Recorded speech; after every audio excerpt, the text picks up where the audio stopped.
Wa'ulqatun hasilatun bil kitabah ka'ulqatin hasilah bil musafahah. Wa'ulqatun hasilatun bil kitabah ka'ulqatin hasilah bil musafahah. Ngahubungkan cinta hasilku tulisan, kayak hasilnya cintaku sasalaman. Yakni ia syair anggap perwakilan diri abdi ka anjeun teh dedeh pisan. Jauh kisah cinta nutos karandapan, merjuangkan cinta entos bebeakan. Barang anjeun dongkap bade ngahitbahan, hanjakal cinta urang teu direstuan. Memang nage salah urang ngambil langkah, enggal-enggal teuing hoyong geura nikah. Bakat kasienan anjeun kapayunan, tika gancang dina ngambil keputusan. Tiap wengi cai so cai ragrag, kadang mah asa ditindihan ku jagat.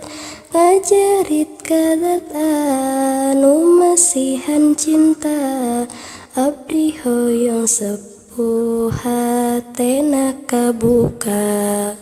Tiap hujan ngariring cik abdi cerik, rasa hate kian hari kian sakit. Embunglah embung kuring asa dicekik, kan batin ngajerit maratan langit. Kunaon atuh tiap aya kasenang, jeung nalika abdi keur aya kahayang. Sepuh teh sok siap untuk menantang, dengan 1000 alasan dihadang. Ayeuna mah urang we saling nguatkeun, abdi mah moal nepi ka ngajalirkeun. Kana janji-janji abdi nu ka anjeun, kitu oge anjeun ulah mopohokeun. Wahai zat nu maha ngabalikeun rasa, mugi nu mibakeun ka sepuh kaula. Kana restu cinta hatena kabuka, alim kanu lain hoyong kasih aa.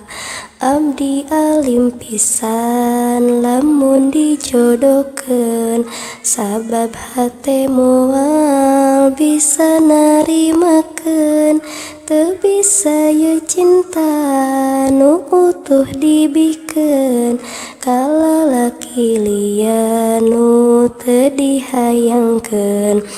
Aa kedah sobar nampi qada qadar, da jodoh mah moal aya nu tertukar. Urang kedah kuat barina ikhtiar, dugi lafaz qabil tu engke terdengar. Sakieu syairan tamatna wassalam, kieu kisah cinta nu teu direstuan. Bakat pengalaman nu nyanyi syairan, pamugi katampi ku para ikhwan.